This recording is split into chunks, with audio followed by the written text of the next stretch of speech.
जळकोट शहरात श्रीराम नवमीच्या निमित्ताने श्रीराम प्रतिष्ठानच्या वतीने काढण्यात आलेली प्रभू श्रीरामाची भव्य प्रतिमा मिरवणूक यंदा जळकोटकर नागरिकांसाठी विशेष आकर्षण ठरली. परंपरेला आधुनिकतेची आणि चित्तथरारक कलाविष्काराची जोड देत निघालेल्या या मिरवणुकीने संपूर्ण शहराचे लक्ष वेधून घेतले.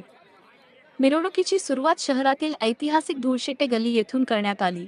जळकोट नगरपंचायतीचे उपनगराध्यक्ष मनोथप्पा खिडे यांच्या हस्ते प्रतिमेचे पूजन करून मिरवणुकीचा प्रारंभ झाला. यावेळी नगरपंचायतीचे विविध नगरसेवक, श्रीराम प्रतिष्ठानचे सर्व पदाधिकारी आणि हजारो रामभक्त मोठ्या संख्येने उपस्थित होते. मिरवणूक धुळशेट्टे गल्लीतून निघून नरसिंह मंदिर, हनुमान चौक, छत्रपती शिवाजी महाराज चौक आणि डॉक्टर बाबासाहेब आंबेडकर चौक या मार्गाने मार्गस्थ झाली. जय श्रीरामच्या जयघोषाने संपूर्ण जळकोट शहर निनादून गेले होते. जागोजागी फुलांच्या वर्षावात मिरवणुकीचे स्वागत करण्यात आले. यावर्षीच्या मिरवणुकीचे मुख्य वैशिष्ट्य म्हणजे खास पाचारण करण्यात आलेले अघोरी बाबा. जळकोटमध्ये पहिल्यांदाच अशा प्रकारचे अघोरी रूप आणि त्यांच्या अंगावर शहारे आणणाऱ्या कला पाहायला मिळाल्या.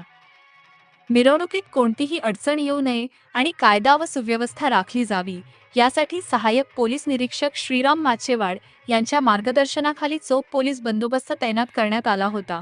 अत्यंत उत्साहात आणि शांततेत ही मिरवणूक संपन्न झाली.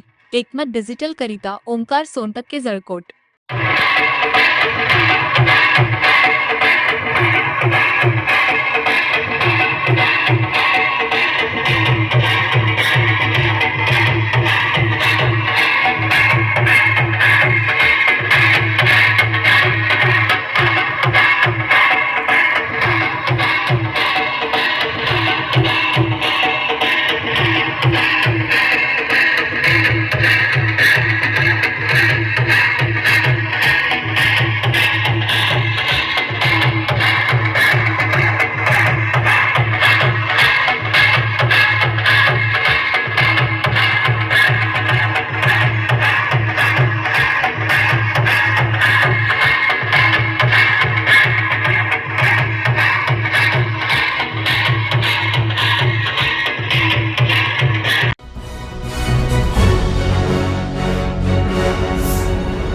Thanks for watching Ekmat Digital.